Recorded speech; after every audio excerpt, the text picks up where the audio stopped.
everybody, Anna here. I'm going to teach you how to make authentic Italian cacio e pepe. What I love so much about this recipe is that it's so simple and you can find all of these ingredients in your pantry and fridge. So first thing I did, which I did ahead of time, was I brought 12 cups of water to a boil and I added olive oil and salt. So I drained the pasta in a colander. I cooked till al dente, about 7 minutes. So here's the spaghetti pasta that we're using. You can use other kinds of pasta as well. I'm going to reserve a half cup of this pasta water. I'm going to pour some out because we're going to use it later for our recipe, as you can see. And on the stove over there, I have 2 tablespoons of butter that are melting because I'm going to start the process of making the cacio e pepe. All right, this is perfect. Now we're going to bring the water with me over here and the pasta. So as you can see here, I've got some melted butter on this pan. First thing I'm going to do is put some coarse pepper, which you can use any black pepper, but I like to have it coarse because it adds a little bit of something to it. And you're going to want to toast this for about a minute in this pan and swirl it around here if you want to dig deep in here, see how good that looks. And that's really going to coat the butter nicely and give it a very peppery taste. I wrote all of this down, by the way, because I forget how to make this sometimes. All right.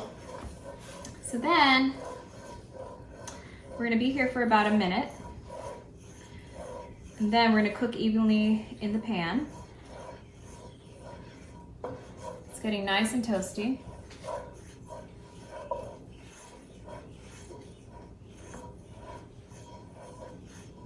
Then I'm going to add the half cup of pasta water to this. As you can see, it's going to cook in a lovely way. I'm going to lower the heat to a simmer. I was cooking, I should have said, the melted butter and the pepper on medium heat, so now I'm bringing to a simmer. I'm going to stir this for a little bit. Okay. I'm going to add the pasta to this mix. Stir a little bit right now. Okay, we're going to add the other last remaining tablespoon of butter to this. And we want this to be nice and buttery and peppery and gooey. And I think everyone's favorite part is going to be the cheese. I use 2 kinds of cheese in this. I use Parmesan and I use Pecorino, which you have to finely grate. Use a lot more of the Parmesan because that is the majority of the flavor that is in the cacio e pepe.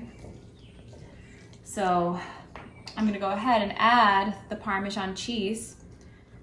If you want to zoom in here really quick. And what you want is to toss this until the Parmesan melts very nicely along with the butter. So you want to coat all of it with the pepper and the butter and the pasta until it's just this delicious, warm gooiness. You like that, Grace? Good. And of course, cheese is one of my favorite things. I absolutely love cheese. This is going to be nice and gooey.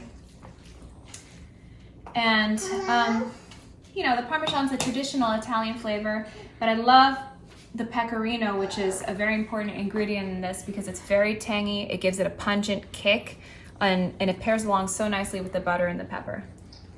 So I'm going to do the same thing with the Pecorino that I did with the Parmesan. I'm going to mix this all until it's nice and cheesy and peppery for as long as I possibly can. And again, this is pretty easy. It's like a few steps of a process, but you know, if you ran out of pasta sauce at home, all you really need for this is the cheese and the butter, and you can make it. And if you don't have the Pecorino, you can just do it all with Parmesan. Pretty simple during these times when we're trying to avoid as many trips to the store as possible right now. If you want to zoom in on this, I've got some pasta. It's nice and gooey and peppery, as you can see. And we'll be back in a moment.